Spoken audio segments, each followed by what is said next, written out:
नमस्कार, मैं रवीश कुमार। भारत के युवा हमेशा ही निराश करते हैं। उनसे उम्मीद थी कि वे नरेंद्र मोदी क्रिकेट स्टेडियम को लेकर महीनों डिबेट में डूब जाएंगे, लेकिन वे नौकरी पर डिबेट की मांग करने लगे। भारत इंग्लैंड टेस्ट मैच के दूसरे दिन का खेल शुरू होने से पहले इन युवाओं ने नौकरी की बात शुरू कर दी। Someone should have told them that this is not the way to ask for a job. You can't just leave the Hindu-Muslim debate like this. आप भी सोचिए कि भारत के युवाओं को आखिर कौन सा टॉपिक दिया जाए, सोचिए, जिससे वे रोजगार के सवाल से भटक जाएं। इसमें दोष युवाओं का नहीं है, उनके रिश्तेदारों के व्हाट्सएप ग्रुप का है, जिनका काम हर दिन चीन और पाकिस्तान को पराजित करने के बाद विश्व गुरु बनाने की महानता के डोज सूरज उगने से पहले भेज देना होता है। आप किसी से भी पूछिए, वो रिश्तेदारों के व्हाट्सएप ग्रुप से परेशान है। राजनीति शास्त्र के प्रोफेसरों और रिसर्चरों को रिश्तेदारों के व्हाट्सएप ग्रुप और सांप्रदायिक नागरिकता के घरेलू संस्कार पर काम करना चाहिए। यह अच्छा नहीं है कि कोलंबिया से लेकर ऑक्सफोर्ड यूनिवर्सिटी के पॉलिटिकल साइंस डिपार्टमेंट को रिसर्च का आइडिया मैं ही दूं। क्या उनके व्हाट्सएप ग्रुप में कोई भी रिश्तेदार सक्रिय नहीं है? ऐसा कैसे हो सकता है? रिश्तेदारों के इन्हीं ग्रुप में लोकतंत्र को खत्म करने के लिए जरूरी खास किस्म के नागरिकों के निर्माण की प्रक्रिया चल रही है। सबसे पहले मैंने नेशनल टीवी पर रिश्तेदारों के व्हाट्सएप ग्रुप की प्रासंगिकता की बात की है। आपने पिछली दो पंक्तियों में 2 बार मैं सुना होगा। स्टेडियम का नाम रखने से प्रेरित हो गया। जो लोग अपने रिश्तेदारों के प्रयास के बाद भी सांप्रदायिक नागरिक होने से बच गए हैं, वो मेरा भी शुक्रिया अदा कर सकते हैं। तीसरी बार मैं आ गया। आज हो क्या रहा है मेरे साथ? अब और मैं नहीं।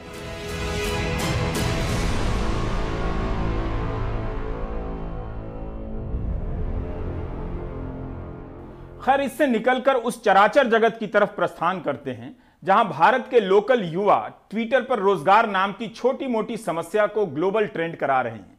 यह विश्वगुरु भारत की छवि को खराब करने वाला कदम तो है ही, युवाओं के परिवारों में रिश्तेदारों के घटते प्रभाव का भी द्योतक है। बेरोजगारी का मुद्दा युवाओं के रिश्तेदारों की नाकामी का समानुपाती है। रिश्तेदार जितने नाकाम होंगे, बेरोजगारी का मुद्दा उतना प्रमुख हो सकता है। नौजवान मुझसे चर्चा मांग रहे हैं, मुझे टैग कर रहे हैं। इस बात पर फिर इंग्लिश बोलने का मन कर रहा है, लेकिन मुझे आगे दिल्ली दंगों पर भी रिपोर्ट दिखानी है, इसलिए रहने देता हूं।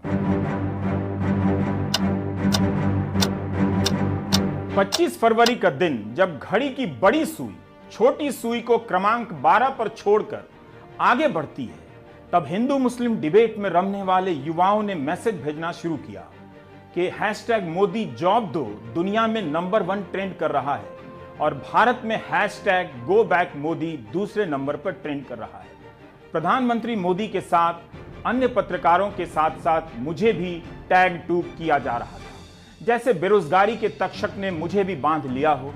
मेरे सपने में आने वाले नीम के पेड़ ने पहले ही चेतावनी दे रखी थी कि ट्विटर से दूर रहा करो। एक ग्लोबल ट्रेंड और दूसरा इंडिया ट्रेंड। युवाओं ने आज दूरदर्शिता का परिचय दे ही दिया। मोदी जी से रोजगार मांग रहे हैं, यह बात दुनिया को बता रहे हैं, लेकिन रोजगार ना देने पर मोदी गो बैक का नारा लगा रहे हैं, केवल भारत को बता रहे हैं। इन युवाओं को आज दोपहर 12 बजे तक 60 लाख ट्वीट करने की क्या जरूरत थी? वे क्या समझते हैं कि इससे कल के सारे अखबारों में पहली हेडलाइन बन जाएगी? कोटा के एक मास्टर साहब रवि मोहन तो बाकायदा बता रहे हैं कि हैशटैग कैसे ट्रेंड कराना है। इसी को टूल किट कहते हैं। दुआ कीजिए कि इनके घर में ईडी छापे ना डाले और पुलिस फर्जी केस बनाने ना पहुंच जाए।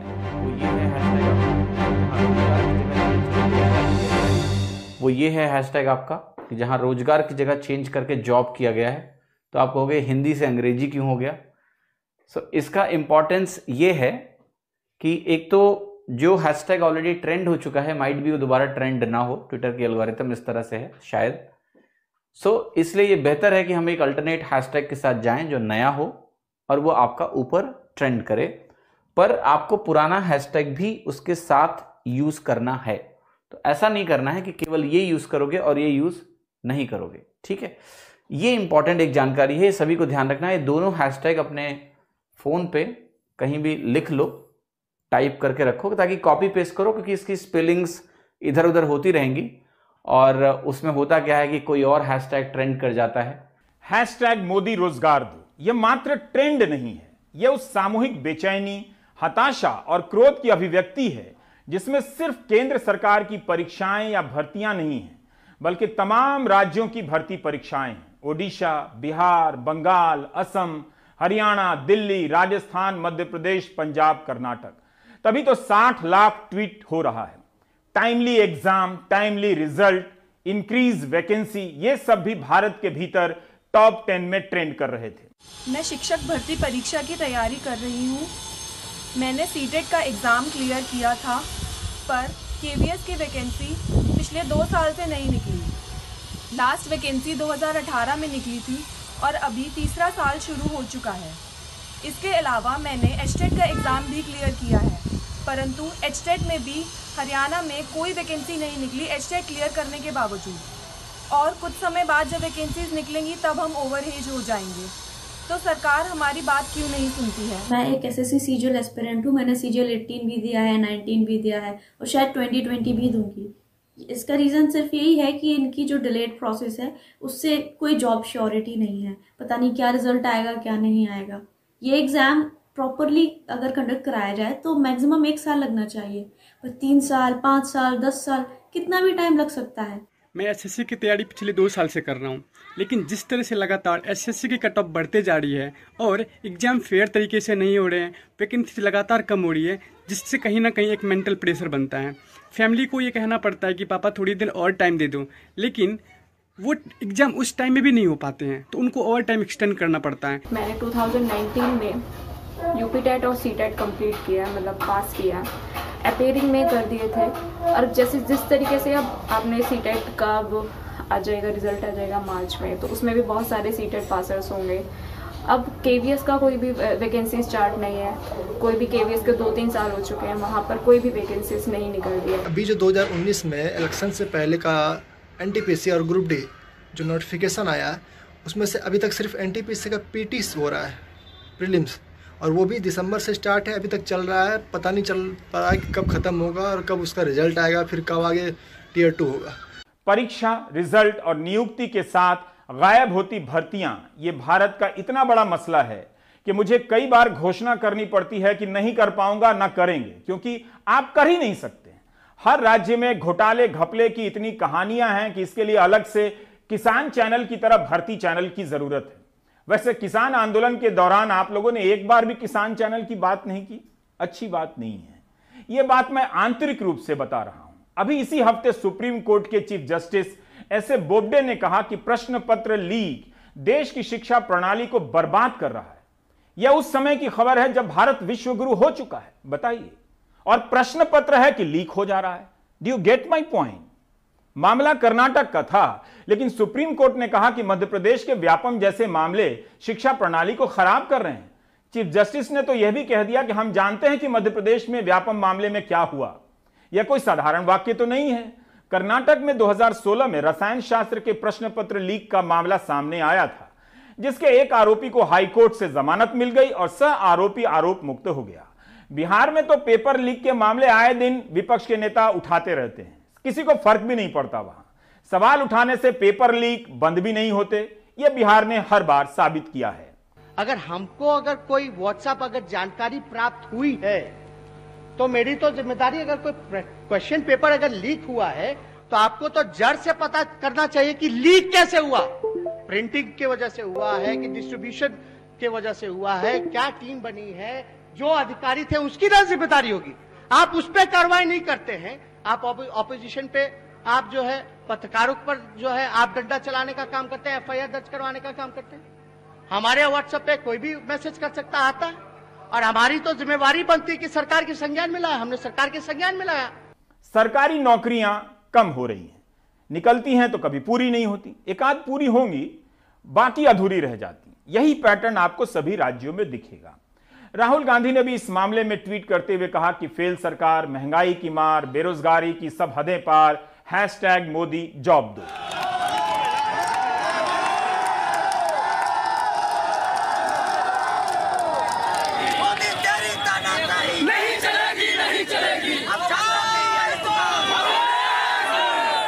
बुधवार को उत्तर प्रदेश के प्रयागराज में अलग अलग जगह पर सैकड़ों की संख्या में युवा रोजगार के मुद्दे पर सड़क पर उतरे। सुबह 11 बजे बालसन चौराहे से यह प्रदर्शन शुरू हुआ। खाली पड़े पदों पर जल्दी भर्ती की ये मांग कर रहे हैं। पुलिस ने यह कहकर उन्हें हटा दिया कि पत्थर गिरजाघर पर धरना स्थल बनाया गया है और छात्र वहां पहुंचे। इसके बाद छात्र पत्थर गिरजाघर पहुंचे। छात्रों का आरोप है कि जब वो शांतिपूर्ण तरीके से प्रदर्शन कर रहे थे तब प्रशासन ने जबरदस्ती बलपूर्वक गिरफ्तार कर लिया। कुल 27 लोग गिरफ्तार किए गए, जिनमें से 9 लड़कियां हैं। गुरुवार 2 बजे तक ये छात्र रिहा नहीं हो सके थे। दिशा छात्र संगठन और नौजवान भारत सभा के कार्यकर्ताओं ने भी इलाहाबाद के सलोरी में सभाएं की। जुलूस निकाला गया जिसमें सैकड़ों युवाओं ने भागीदारी की। रोजगार को मौलिक अधिकार बनाने, निजीकरण को रोकने, सभी खाली पदों को भरने, नए पदों का सृजन करने और नई शिक्षा नीति को रद्द करने जैसी मांगे वहां रखी गईं। प्रधानमंत्री परीक्षा पर चर्चा करते हैं। 10वीं और 12वीं के छात्रों के साथ मार्च में होगी, मगर 12वीं के बाद के युवाओं को भी परीक्षा के तनावों से गुजरना होता है। यह तनाव कोर्स के पूरा होने या तैयारी का नहीं है, पेपर लीक होने से लेकर रिजल्ट के ना आने का तनाव है, जिससे न जाने कितने युवाओं की जिंदगी बर्बाद हो गई। और इस तनाव के लिए युवा जिम्मेदार नहीं है, सिस्टम जिम्मेदार है। बहरहाल परीक्षा के तनाव से ग्रस्त जिन युवाओं ने ट्रेंड का रास्ता चुना है वो इस वीडियो को देख सकते हैं। उनके लिए कोई मनाही नहीं, जिसे शिक्षा मंत्री ने जारी किया है। अभिभावकों के लिए मेरा यही आग्रह होगा कि आपके सपने भी होने चाहिए, अपेक्षाएं भी होनी चाहिए, लेकिन प्रेशर से परिस्थिति बिगड़ जाती है। जब भी आप बच्चे को कभी बहुत बढ़िया मानो खाना बनाया आपने, वो अपने मन से खा रहा है, लेकिन चूंकि आपने अच्छा बनाया है, आपको बहुत पसंद है, फिर बच्चों को कहो खाओ खाओ खाओ तो खड़ा होकर के चला जाता है। होता है कि नहीं होता है?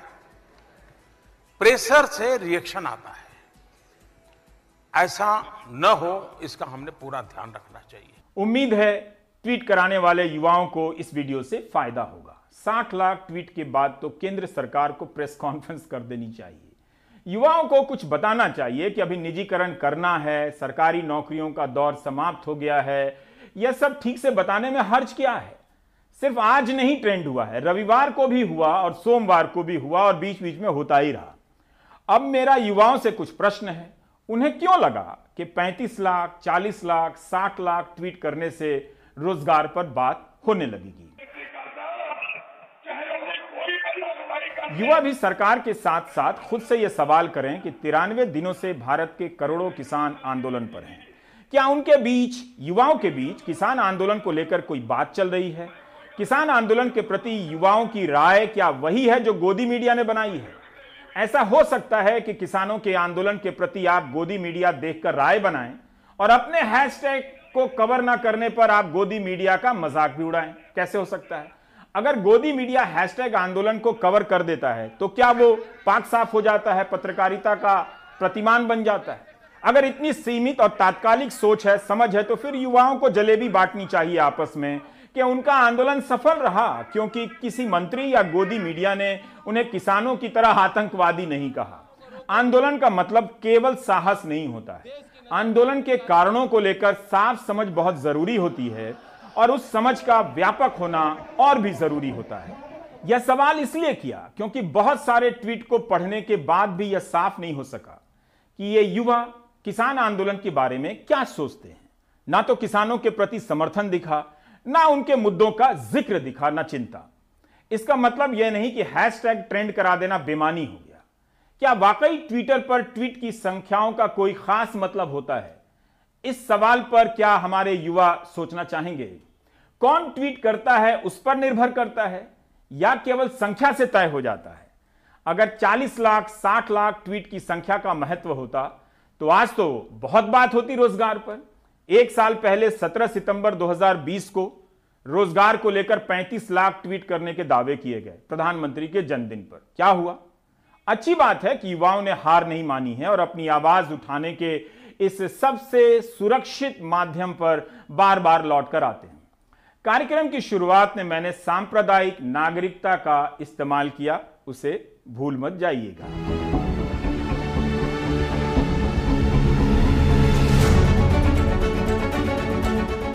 ट्विटर पर ट्रेंड कराने के लिए बनाए गए ये मीम युवाओं की बेचैनी का प्रदर्शन करते हैं, उनकी हताशा भी झलकती है। वे प्रधानमंत्री पर कभी कटाक्ष करते हैं, कभी कभी उनकी सरकार को ललकारते हैं। आईटी सेल ने इन युवाओं को जिस तरह की अभिव्यक्ति दी है उसी शैली में जवाब देने लगे हैं। इससे आप देखेंगे कि कोई अलग असर पैदा नहीं हो रहा है। कई दिनों तक लाखों ट्वीट करने के बाद भी रोजगार का सवाल केवल परीक्षा और नियुक्ति पत्र तक सिमट गया है। मुमकिन है युवा खुद को गैर राजनीतिक दिखाना चाहते हैं, लेकिन रोजगार का सवाल तो राजनीतिक है। इसके लिए सरकार और विपक्ष दोनों पर दबाव बनाना पड़ता है और उनसे रिजल्ट नहीं, रोजगार की नीतियों के बारे में पूछना पड़ता है। तब युवाओं को उन आर्थिक नीतियों को लेकर सवाल करने होंगे जो जीडीपी के आंकड़े तो देते हैं मगर रोजगार के आंकड़े नहीं देते। अपना देखने और कतरा कर निकल जाने की आदत हमारे युवाओं को इस हद तक संकुचित कर चुकी है कि लाखों ट्वीट में आपको उनके ही बीच की एक युवा दिशा रवि और नवदीप कौर को लेकर कोई राय नहीं दिखेगी, जबकि ट्रेंड कराने के लिए इन युवाओं ने भी वही टूल किट बनाए जिसके आरोप में दिशा रवि 7 दिनों तक जेल में बंद रही। अपने समय के राजनीतिक प्रश्नों से कटने की यह सावधानी मां बाप को पसंद आ सकती है, लेकिन इससे हासिल कुछ नहीं होता। अगर सारा प्रयास इस बात को लेकर है कि कहीं छप जाए, दिख जाए, तो फिर उन्हें इसका मूल्यांकन करना चाहिए कि जहां छपना है या जहां दिखना है उस प्रेस की क्या हालत है। उसकी विश्वसनीयता भारत और दुनिया में कहीं नहीं है। क्या युवाओं से आर्थिक नीतियों के आर पार देख लेने की उम्मीद करनी चाहिए? क्या उसके बगैर रोजगार का प्रश्न इस राजनीति में स्थापित होगा? प्रधानमंत्री ने लोकसभा में निजीकरण और सरकारी नौकरी को लेकर जो बातें कही उस पर भी ट्रेंड के दौरान कोई गंभीर प्रतिक्रिया नहीं दिखी, जबकि पकौड़ा तलने से लेकर आईएएस भी हवाई जहाज उड़ाएगा वाली बात सबके सामने कही गई, छिपाकर नहीं। उम्मीद है इस बयान से प्रभावित मां बाप और रिश्तेदार व्हाट्सएप ग्रुप में बच्चों को समझाएंगे कि आईएएस की तैयारी छोड़ दो। वेल्थ क्रिएटर भी देश को जरूरी होते हैं, तभी तो वेल्थ बांटेंगे। गरीब तक वेल्थ बांटेंगे कहां से? रोजगार देंगे कैसे? और सब कुछ बाबू ही करेंगे।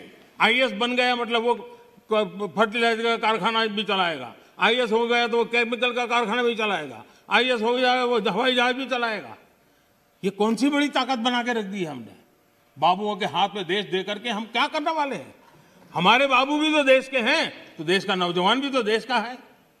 हम हमारे देश के नौजवानों को जितना ज्यादा अवसर देंगे, मुझे लगता है उसको उतना ही लाभ होने वाला है। सरकारी नौकरी का सपना देखना कोई खराब सपना नहीं है। प्राइवेट सेक्टर अगर नौकरी दे पा रहा होता तो युवा सरकारी नौकरी की तरफ कम देखते। महामारी के दौरान करोड़ों लोग प्राइवेट सेक्टर से ही बेरोजगार हुए। नौकरी और सैलरी की शर्तें खराब हो चुकी हैं। व्हाट्सएप यूनिवर्सिटी में रिश्तेदारों के ग्रुप बच्चों को डांट रहे हैं कि प्राइवेट सेक्टर रोजगार देता है, निजीकरण जरूरी है। किस वेल्थ क्रिएटर ने कितना रोजगार दिया, कोई आंकड़ा नहीं है। सरकार ने कितना रोजगार दिया, कोई आंकड़ा नहीं है। किस तरह का रोजगार दिया, इसका भी आंकड़ा नहीं है। इसका आंकड़ा तो है कि हमारे देश के कुछ सबसे अमीर वेल्थ क्रिएटर्स की वेल्थ में कोरोना महामारी के दौरान 35% का इजाफा हो गया, लेकिन इसका आंकड़ा नहीं है कि कोरोना के कारण कितने लोग बेरोजगार हो गए। क्या इन सब प्रश्नों के बगैर किसी ट्रेंड का कोई व्यापक असर हो सकता है?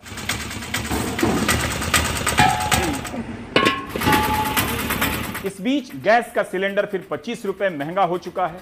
अकेले फरवरी में करीब 100 रुपए महंगा हुआ है। देश की राजनीति बंगाल में जाकर जय बांग्ला बनाम जय श्री राम में सिमट चुकी है। महंगाई से त्रस्त इस देश की यह हालत हो चुकी है कि चुनाव आता नहीं कि महापुरुषों के नारे और नाम लिए जाने को लेकर मुद्दे तय होने लगते हैं। राजनीति को इस लेवल पर कौन लाया, अब सवाल खत्म हो चुका है, लेकिन इस लेवल पर कौन बार बार लाया जा रहा है यह भी दिखाई नहीं दे रहा है। जनता की जेब खाली हो रही है, उसकी कमाई कम हो रही है। कांग्रेस सिलेंडर पर बैठकर प्रेस कॉन्फ्रेंस कर रही है। नागरिक जीवन के तनाव सिर्फ दाम और नौकरी के नहीं हैं, दंगों के भी हैं और बिना सबूत के फंसाए जाने के भी हैं। करीब 11 महीने तक बिना सबूत के जेल में बंद कर दिए गए उन गरीब लोगों पर क्या गुजरी होगी। गोली मारने के नारे लगाने वाले से पूछताछ तक नहीं हुई, लेकिन 3 गरीब बिना सबूत के दंगों के आरोप में उठाकर जेल में बंद कर दिए गए 11 महीने के लिए। जुनैद, इरशाद, चांद मोहम्मद के लिए भारत के युवा 60 लाख ट्वीट नहीं करेंगे, ये मैं जानता हूं। और